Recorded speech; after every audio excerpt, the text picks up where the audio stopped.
Good evening. Hi, everybody. Happy Wednesday. It is Wednesday. It's our lovely, healthy, regular slot. Happy Wednesday evening. My name is Kate Carney. If you are a new viewer of Sip and Share, welcome. I do this. My name is Kate Carney from Sip and Share. We are proud to be the UK's #1 craft gin and spirits exclusive discount club. How many more words can I get in? So how are we? It's March. It's some point in March. Oh, it's the 17th. St. Patrick's Day. Happy St. Patrick's Day. Happy birthday to my mum as well. It's my mum's birthday today. So we are here today talking to, good evening, hello lovely, talking to the owner of Castle Hill Gin, which is a very special offer which we have on at the moment for Sip and Share members. It's one of our exclusive offers. We have 15% off their 70 centilitre bottles, and we have some money off a little duo set as well. It's gone down very well. So if you're on, tell us what you're drinking. What a happy hump day. Oh yeah, hump. Oh, not hump in a rude way, is it? I always think it is. Thanks, Pauline. Happy birthday to my mum. Happy birthday, Jules. So whilst I'm going to see what Tom's drinking and then decide which of my duo. In fact, let's get them ready. Get them ready. Right. Here he is. Hi, Tom. Hello, how are we doing? Hello, all right, thank you. I like the fact that I can carry these like this, like I can just walk around like I'm at a picnic and be like, oh, I'll just swig from the both of them. How are we, sir? Are we having a gin and tonic? Are we abstaining? What are we doing? Yeah, no, I've got London Dry with a Mediterranean tonic, which is my kind of go-to drink now. So that's what I'm enjoying. Very refreshing. Nice. That's great. So perfect serve. How do you drink London Dry then? Mediterranean tonic? Yeah, Mediterranean tonic. Normally, well, the perfect serve, I'd say, with a garnish of a sprig of rosemary and a slice of pink grapefruit as well. But I'm a little bit lazy sometimes, so I've just gone for just a tonic and a big swig of gin. Yes, I was a lot of effort on a Wednesday. Yeah. And that's kind of like you. Well, I'll join you. I'll join you with London Dry. So let's just show everybody what we're drinking. By the way, I love the label. We're going to get into this. This is your London Dry, which has got in it juniper floral notes, hibiscus, herbaceous mouthfeel, and a sweet finish. Oh, the botanicals are on the front, silly me. Juniper, cardamom, rosemary, thyme, and cinnamon. And then your Lady Grey. Do you prefer the London Dry? Is that your? It depends what mood I'm in, really. So the Lady Grey I drink with ginger ale, which is just going to change really, actually. So the perfect serve before was with a clementine tonic, but it's a little bit tricky to get hold of the clementine tonic, actually. So I've been having it with ginger ale, and I'm probably going to swap it to ginger ale. And it's a bit of a sweeter drink, and it's just a different drink, really. So London Dry G&T is probably what I'd have as kind of my just quaffing drink. If I was drinking a lot of just kind of through the night, I'd have that. If I wanted something a bit different, I'd go for the Lady Grey. And probably lot of love. Yeah, well, the Lady Grey's nice either with a ginger ale or just on its own. So I'll actually have just a neat kind of couple of shots of Lady Grey on its own as well. Sounds like a good night. Yeah. So introduce yourself for us, sir. Tell us a bit about Castle Hill, where it came from. The castle on the hill is the only thing I can think of when I hear the word Castle Hill. Yes. Yeah. So I'm Tom, obviously, from Castle Hill. So the business kind of started during lockdown. So a number of years ago. So actually, I went to Huddesfield Uni, which is why I'm in Huddesfield now. So I kind of stayed on after uni. Bought a house in Almonbury, which is where Castle Hill is. So I kind of lived there for 10 years. I went to work for my dad's print firm in Bradford. And after a number of years, I kind of wanted to branch out, do something for myself. And I actually looked at doing a microbrewery. So I went on kind of a startup microbrewery course, and then realised from that actually that was probably going to cost me 80, 100 grand to do properly. So then kind of scaled that back. And then eventually I actually opened an escape room in Huddesfield, if you know what an escape room is. Yes. Yeah. The escape room. You opened an escape room in. I opened an escape room in Huddesfield. Yeah. Did it have gin in it behind the doors? Like No. Yeah, so I kind of went off the alcohol. Actually, at the same time, I started a beer subscription box as well, but I didn't get that far with that. But I did the escape room. I still worked full time, so I did that evenings and weekends. Got that kind of going. Got some staff in. Did quite well, and then I wanted to expand and do something else. So again, I looked at other things I could do, and then I bought another escape room down in Derby. So then I had the two, kind of worked on both of those, get them to a point where I was happy. And once I've kind of got staff in there, I probably need about 10 to 20 hours a week kind of input. So actually I had quite a lot of free time. And then from doing the escape rooms, I actually went to a trade show I think it was in Birmingham, for like indoor leisure and hospitality. And one of the stands at that trade show was a distillery stand. And it was basically a company that would go into pubs or go into bars and install a kind of small, probably, I can't remember how big they were, 30 litre, 20 litre still, kind of behind the bar, train the staff, get all the licenses. So I got talking to those guys for a bit. It cost about 10, 15 grand or something like that to do. And it was all kind of self-contained because everything's self-contained. You don't have all the problems of brewing where you've got bacteria and everything like that, because nothing really grows in 40% alcohol. So yeah, that kind of got me thinking again, actually, this would be a nice thing. I always kind of wanted to do something in the drinks industry, and I kind of thought distillery was fairly similar to a microbrewery. So then I kind of got back onto looking at that and was just about to kind of invest in that and start doing that. And then the first lockdown hit. So then I kind of put it on hold. We also got a second site in Huddesfield for the escape rooms. So for the first kind of 3-4 months of the lockdown, I actually was just building that. And then we kind of opened up again. I kind of just left it for a bit because I wanted to see where things were going. And then the second lockdown came along. And then that's when I kind of decided, actually, I'm just going to do the distillery. I don't really have anything else to do. I can probably do it with a limited budget or not kind of expose myself too much. And actually, once I've done it, I don't ever have any overheads because everything's going to be on the same premises. I don't have electric. I don't have rent or anything like that. So actually, I can make the gin. If I don't sell any of it, it's not the end of the world. I'll just have a lot of gin to either drink or give away, or and thought I'd just do that, kind of create it, and yeah, just try and sell it and see where it went. So what a journey! I mean, so escape rooms. And then the gin. So you sound like you're quite an entrepreneurial chap. You take risks. So you're quite just up for trying new stuff. I mean, well, I'm really kind of I'm probably quite a cautious. I don't really like entrepreneur as like a term. Everyone always kind of says it, and it's always feels a bit cheesy. But I like to do business things, try different things, but actually I will kind of look into it a lot. I'll do a lot of research to actually see what money I can do and how safely I can invest the money and make sure. So with the gin, it was quite nice because I knew I could produce so many bottles of gin and it would cost me so much, and all I had to do was sell that batch, and if I didn't do anything else with it, I'd probably make my money back, and then I could just say, actually, that was a waste of time. If it took me a year to sell it, I was certain I could probably sell it, if it was at markets or whatever, over a year, and kind of thought I'd do that. So that's why I tried it, just because it was, relatively safe, and I enjoy it, really. It was nice to do something, create something, and it was good. Originally, it was going to be Huddesfield Gin. It was the original name I was using. The company was actually called the Huddesfield Gin Company.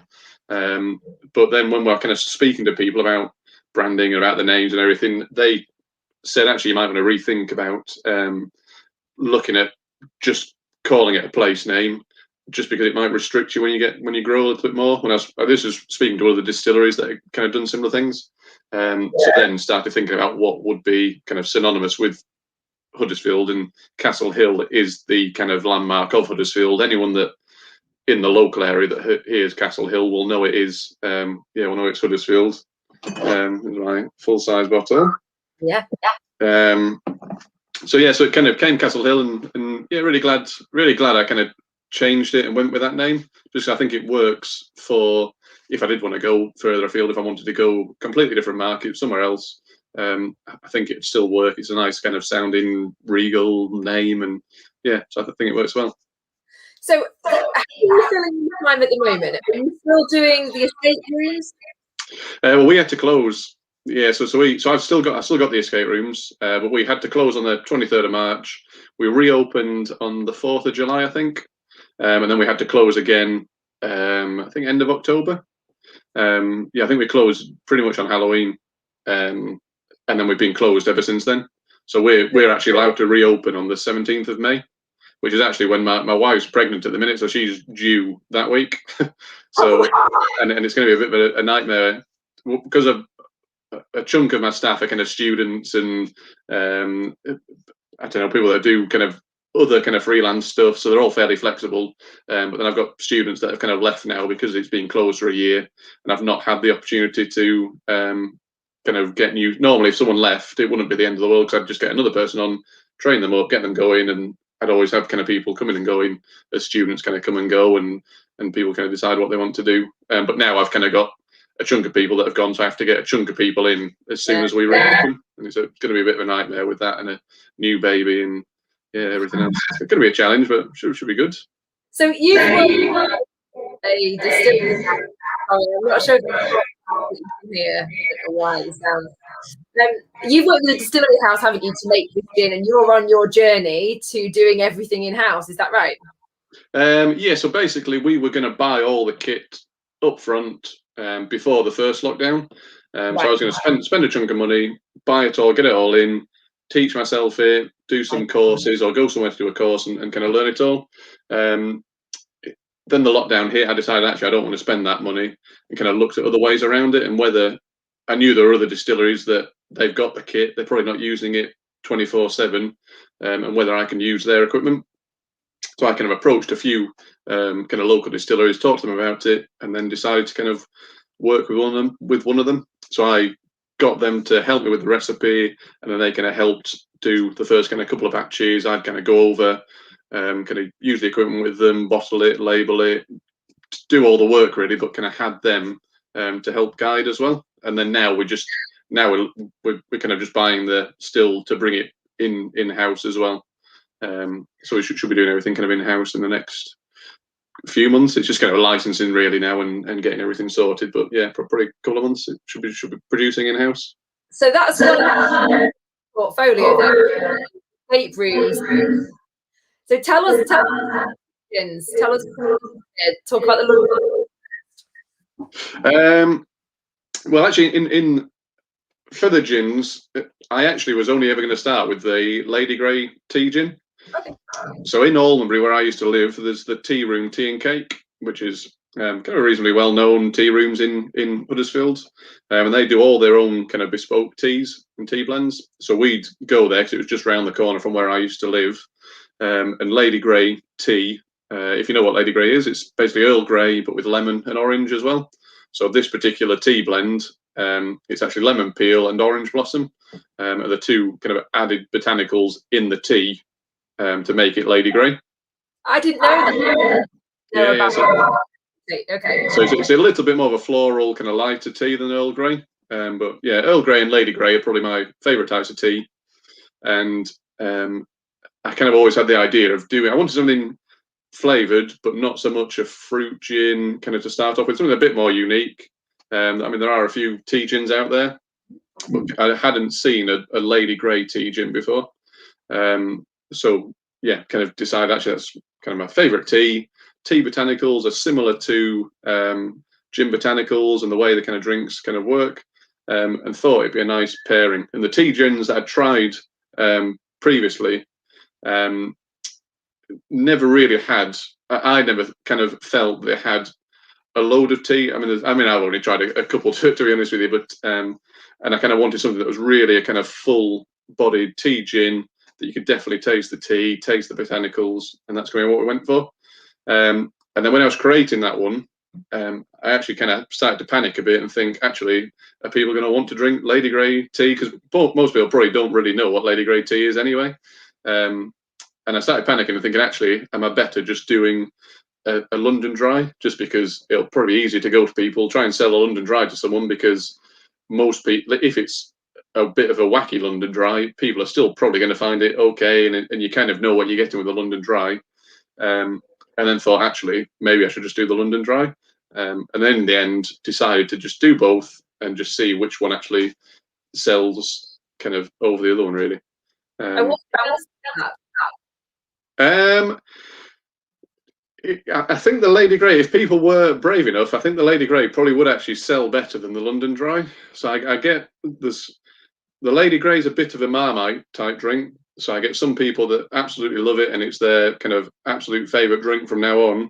And then I get some people, very few people, that say, actually, it's disgusting, I won't drink that. And so it's really up and down. The London Dry, when we did the first batch, we sold all the London Dry 70cl bottles in about 3 weeks. And then we sold all of the 20cl Lady Grey bottles as well, just because I think people were happy to take a chance on 15 quid for the Lady Grey, just to see what it's like. But then we get a lot of kind of repeat orders for the Lady Grey, just because it is a bit more unusual, and I think once people have tried it and actually confirm that they do like it, they then kind of want to get a full bottle. So in terms of number of bottles, I've probably sold more Lady Grey, but actual volume, because people buy the bigger bottles of the London Dry, I sell more of the London Dry. So it's a kind of 50-50 really. The feedback on the Lady Grey has been brilliant. I mean, there's members in the group now that are drinking it that absolutely, some of them are gin monsters, I call them, like absolutely dedicated gin loyalists. Really like this. Like how the bergamot's really clear with the citrus. They're both very good, actually. I've forgotten how nice this one is as well. But there is something special about this, the Lady Grey gin. And yes, people are asking. Yes, they are on offers. There's an offer for these two for £30 delivered, and then there's 15% off each full-size bottle as well. So what's next for you? You're bringing everything in-house. Are you then wanting to practice with flavors and play around and kind of well, I've already got we've already got a kind of 1 litre still, so I already do kind of flavor kind of recipe trials and stuff like that. I'm trying to work on a fruit gin at the minute, and it's having the time really more than anything else probably to actually concentrate on it. At the minute it's been a lot busier than what I expected it to be kind of when we started. Right. And it's probably going to get busier because I've decided to start in January, which is the worst month of the year for gin in a pandemic. So it's kind of the worst possible time I could probably choose to do it. And it's just been, kind of crazy since we started. And it's just trying to keep up with it and keep on top of it. So I just need a bit more time or things just to calm down and kind of get into a nice rhythm, so I can start looking at concentrating on a fruit gin. But it's a bit trickier with a fruit gin just because there's a much kind of wider range of where I could go with it. And it's trying to find, like, again, I want something to be fairly unique and have a flavor combination that hopefully isn't out there already, but one that works and people would actually be kind of tempted to try that and give it a go. I mean, I could probably do a really wacky combination that isn't out there, but whether people actually want to drink it, maybe not. So it's trying to find a nice balance. It's trying to find a nice balance. It's trying to find one that's kind of different enough to be noticed and kind of still a wide enough appeal to get sales basically, and have people buy it and try it and love it. And it's hard to do. I want to do a kind of a fully distilled gin as well.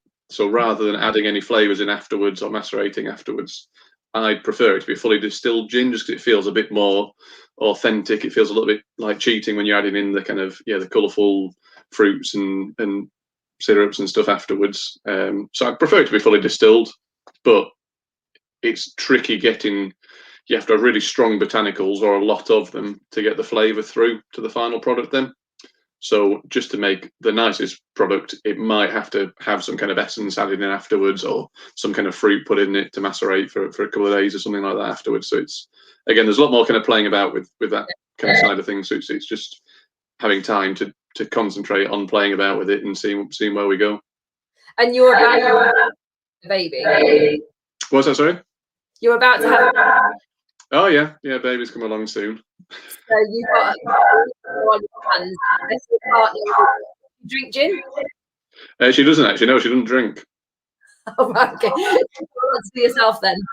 Yeah, yeah. She wasn't overly impressed when I told her I was starting a distillery actually, but she's kind of starts to like the idea. I think now she knows it's not me just absolutely legless every day and getting too hammered. So she's quite good. And my mum and her mum are both big gin lovers as well, so that kind of helps because they're always wanting to taste it and try it and sample it and get bottles. And so it's good. It's good. It's a fun industry really to be in. Like everyone you talk to about it, or you'll be talking to people that like gin and they're happy to try it and they want to try it, and it's a really kind of enthusiastic industry.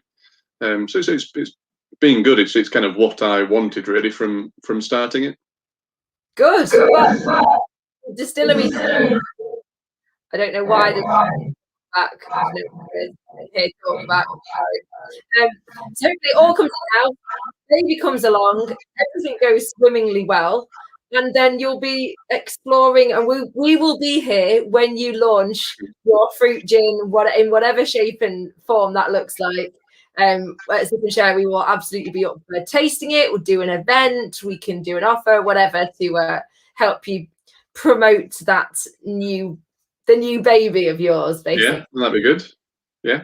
So thank you so much for the offer. I know a few people, I can see people talking about this is the duo set. So where was it? I can't get the angles right. There it is, the duo set. And then we've got the full 70 centilitre bottles, which are £38 and £9 delivered as well, which is amazing. So thank you so much for doing that. Right, we're going to leave everybody to their evening. I know there's talk back on the line for some reason, so I apologise about that. But thank you so much, Tom, for the offers and for your time this evening. Yeah, and thanks for having me. Yeah, go and get the sets, team. Go and get the two. Try both, and you can buy a full bottle as well. All right, we'll leave it to it. Thank you so much, Tom. I will speak to you again.